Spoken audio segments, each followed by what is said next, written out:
صباح الخير، عاملين ايه؟ اتمنى تكونوا كلكم بالف خير. فيديو النهارده فيديو فلوج، نروح شارع المعز نقعد نرسم هناك سكتشات سريعه. وللي ما شافش الفيديو اللي فات يا ريت تروح تتفرج على الفيديو اللي فات، لان انا قعدت اشرح بقى حاجات كتير عن السكتشات السريعه، السكتشات الخطيه والسكتشات الكروكي اللي احنا المفروض هنروح هناك ونقعد نرسمها. هو الفيديو ملوش علاقه بالرسم قوي لان انا حطيت الجزء الفني في الفيديو اللي فات، بس هو فلوجي اكتر، فاهميني؟ هنا هنروح بقى نتمشى، ناخد جوله في المعز ونشوف الحاجات اللي هناك، نتكلم عنها شويه بس. فمن غير كلام اكتر من كده يلا بينا بقى نروح على المعز.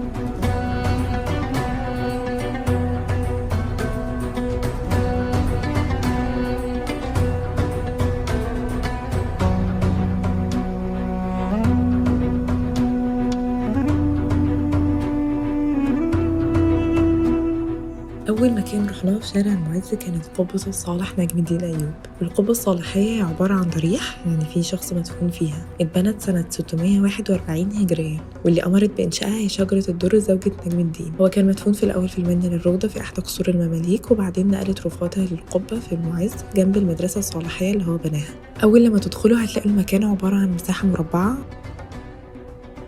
وفي سقف كل ركن بنوا مقرنصات علشان المساحة تتحول من مربع إلى مثمن بحيث ترتكز فوقيه القبة. والقبة بتلعب دور مهم مش بس علشان تدي ارتفاع فتحس بارتياح في المكان، بس هي كمان بتضخم الصوت، فلو حد بيتلو قرآن مثلا بيبقى مسموع أحسن.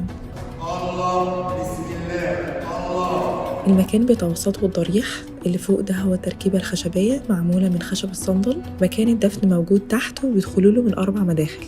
هتلاقوا كمان في شريط لافف جدران المكان مكتوب عليه بخط النسخ: هذه الترقية إلى رحمة الله تعالى ونور قبره مولانا السلطان الملك الصالح نجم الدين أيوب ابن السلطان الملك الكامل ناصر الدين محمد ابن أبي بكر، توفاه الله مجاهدا في سبيل الله في النصف من شعبه.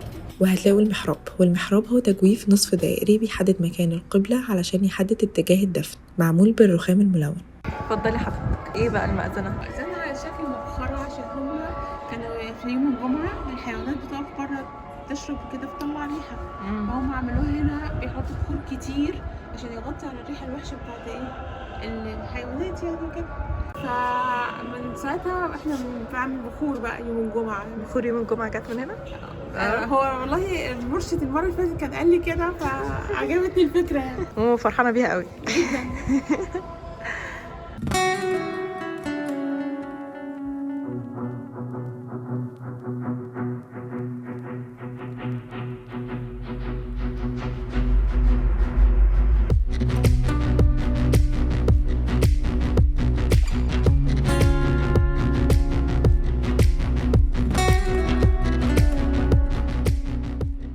ما تنسوش تشوفوا وانتوا داخلين او خارجين العتبة اللي في المدخل، وهي كتلة حجرية فرعونية مكتوب عليها بالهيروغليفي.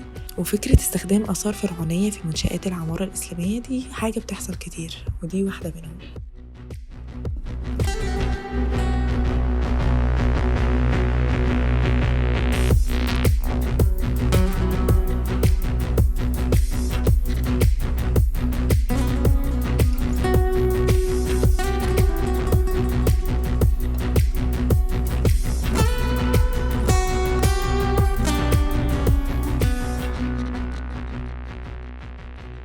وبعد كده رحنا لمجموعة السلطان قلاوون، وهي مكونة من قبة ومدرسة وبيمارستان. البيمارستان دي كلمة فارسية معناها مستشفى. أول لما تدخلوا هتلاقوا السقف فوقيكم مكون من براطيم اللي هي عروق خشبية، وما بين العروق الخشبية دي هنلاقي ألواح خشبية مزخرفة. أول يمين هو قبة الضريح، بس قبل الضريح خلينا نروح على الفناء اللي بيتقدمه، واللي فيه هنلاقي مجسم هيفهمنا المكان أكتر. ده المكتب بتاع المكان كله. احنا دخلنا من هنا، دخلنا من الباب ده، دي القبة والضريح، وهنا المدرسة. احنا موجودين هنا في المربع ده الصحن، ودي البيمارستان. مستشفى الرمد دي صح؟ من أكتر الحاجات اللي عجبتني هناك هي الواجهة اللي بتدخلك على القبة. تحفة فعلا بتفاصيلها. هي من تحت معمولة بزخارف خشب الخرط، ومن فوق أرابيسك بزخارف نباتية متداخلة.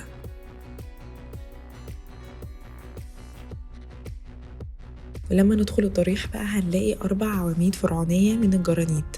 وشايفين الأربطة الخشبية دي؟ دول موجودين علشان تمنع قوة الرفس اللي بتحصل من ضغط حمل وزن المبنى من فوق.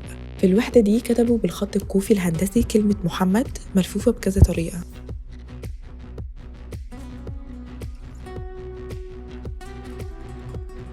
المحراب بقى هنا فعلا حاجة مبهرة جدا. المحراب بيتكون من عقد اللي هو الأرش، وهنلاقي 3 عواميد على كل جهة مقسمين 3 مستويات في الحيطة، وهم موجودين علشان يبقوا ارتدادات بتعمل صدى صوت علشان المقرئ صوته يبقى مسموع لمساحة أكبر. أشهد أن لا إله إلا الله. أشهد أن لا إله إلا الله.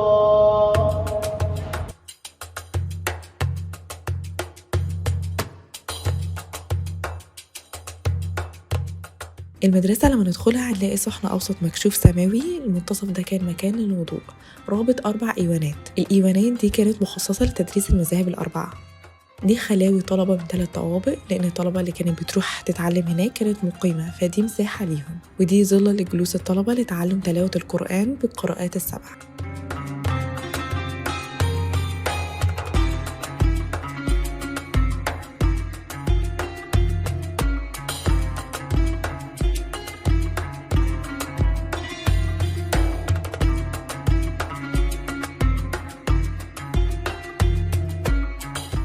دي كلها غرف متصله ببعض. فكره علاجيه داخل البيم والستان، فكره علاجيه عشان خاطر ما بتدخلش الجسم المريض اي سموم.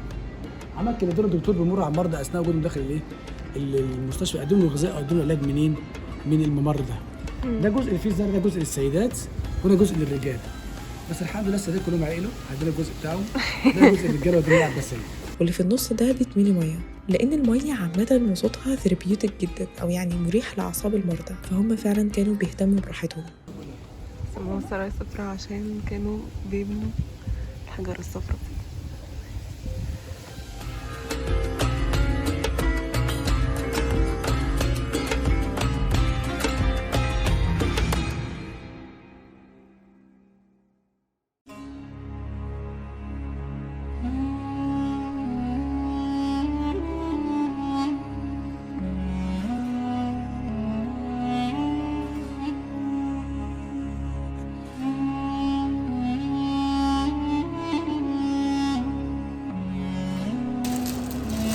في الكتاب عجبني قوي الكتاب ده.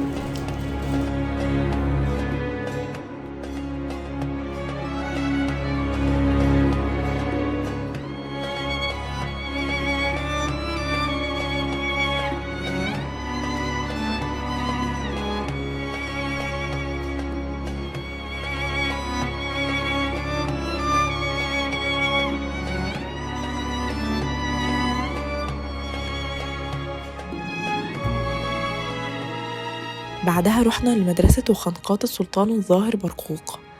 هي أول منشأة معمارية تتبني في عصر مماليك الجراكسة. هتدخلوا من باب خشبي مصفح بالنحاس، وبعدين هتمروا من دهليز أو ممر منكسر وتوصلوا لصحن مكشوف حواليه 4 إيوانات بتوسطه النافورة، وهتلاقوا في قبتها شريط كتابي. الشريط الكتابي اللي هنا مكتوب عليه آية الكرسي، مكتوب عليه الله لا إله إلا الله الحي القيوم.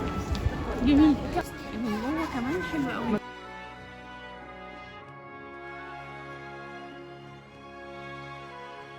أكبر إيوان هو إيوان القبلة، سقفه تفاصيله مرعبة، وهو مسطح بألواح خشبية وفيه زخارف نباتية معمولة بماء الذهب. المنبر، وبعدين انت يعني هو بيفتح له بيطلع من هنا صح؟ في هنا بقى باب كانوا بيحتفظوا بيه بالحاجات، يعني مصاحف هنا مثلا سايين. وعندنا دكة المبلغ، وده مكان بيبقى واقف فيه شخص بيردد اللي بيقوله الإمام علشان كلامه يوصل للناس اللي بره.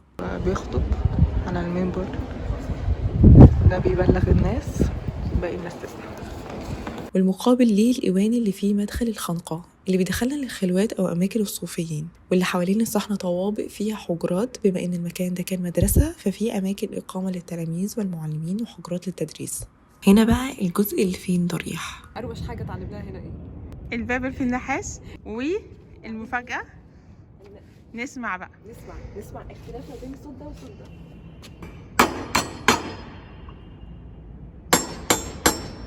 ايه ده؟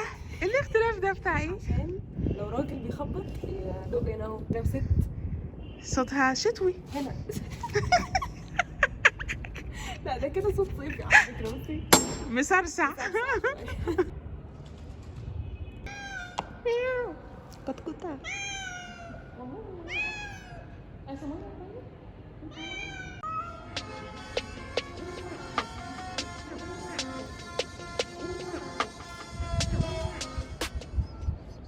تمام. بصوا احنا بنصور في برقوق، الميموري خلصت. كانت يعني حاجه حزينه قوي بصراحه، بس برضو يعني الدنيا كانت قربت على 5 والدنيا بتقفل هناك الساعه 5، بس لحقنا نروح حمام إينال وصورت كده صور قليله قوي. بس هو حمام عباره عن ايه؟ اولا في مداخل منكسره كتير عشان طبعا الستره يعني. اول ما بتدخلوا بيبقى فيه قاعه كده فيها اماكن لتغيير الملابس، وبعد كده بتدخلوا لمدخل منكسر تاني. والحته الروشه هنا ان في بلاطه كده بتبقى مهزوزه شويه، على اساس وانت ماشي في الحته دي بتعمل فيها صوت بتعرف اللي جوه ان في حد داخل عليه. وبعدين بتدخلوا بيبقى في حجرات صغيره كده، في حجره على اليمين بتاعت المساج تقريبا، وفي بعد كده حجرات فيها زي مكان كده بيملوا فيه الميه، في واحدة مية باردة أظن، وواحدة مية دافية، وواحدة مية سخنة. بعدين هم مشيدين قبب كده في الداخل ومفتوحة بأخرام، الأخرام دي فيها زجاج ملون. الإضاءة هناك هادية جدا، بس الإزاز الملون ده عامل جو مختلف تماما، وكانت حاجة مريحة للأعصاب قوي. وعارفين المثل بتاع اللي اختشوا ماتوا؟ هو طالع بقى من الحمام ده. وللي مش عارف برضو ايه اللي اختشوا ماتوا، بصوا هو في يوم حصل حريقه في الحمام من جوه، وكان يوم الستات، يعني كان في ايام مقسمينها ايام للستات وايام للرجاله، بس ده كان يوم الستات. فالمهم ان لما الحريقه حصلت الناس بقى اللي بتبقى جوه يعني ما بتبقاش يعني لابسه كويس. فلما الحريقه حصلت في ستات بقى هربت وهي مش لابسه، والستات اللي اختشوا ان هم يهربوا كده ماتوا بقى في الحريقه جوه. المكان هناك برضو لطيف جدا. حاجه كمان، انا اشتريت الحلق ده عليه بقى ايه ازوريس تقريبا، قلت برضو يعني اوريكم. يعني اتمنى بشده تكونوا استمتعتوا بالفيديو، واشوفكم على خير ان شاء الله الفيديو جاي. سلام. خلي بالكم بخار الميه غير موصل للصوت، يبقى بيتم هنا عمليه المؤامرات، وبيتم هنا عمليه النم، وبيتم هنا عمليه كل شيء. طب هخش الحمام بايه؟ بقبقاب. عارفين القبقاب؟ الخشب. هخش بشبشب بلاستيك هتزحلق، هخش حافه هتزحلق، لان بخار الميه مال الدنيا والارضيه لابد ان تكون ايه؟ من الرخام. عشان كده اللي بيتقتل في الحمام ايه هي وسيله الضرب؟ القباب. شجره الدر اتقتلت بايه؟ في الحمام. عز الدين ايبك اتقتل بايه؟ بالقباب في الحمام.